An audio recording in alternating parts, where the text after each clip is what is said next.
যারা অশ্লীল সিনেমা দেখেন, যারা অশ্লীল কিছু দেখেন, দেখার সময় এই হাদিসটা মাথায় আনবেন। কি কয় নবীজি দেখেন, তিরমিজি শরীফের 2429 নম্বর হাদিস।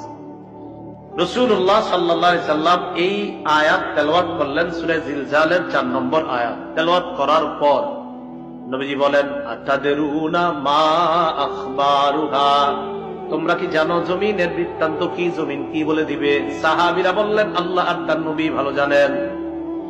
নবীজি বললেন, ফাইন্না আখবারাহা আন তাশহাদা আলা কুল্লি আবদিন ওয়া আমাতিন বিমা আমিলা আলা যহরিহা আন তাকুলা আমিলা কাযা ওয়া কাযা ইয়াউমা কাযা ওয়া কাযা।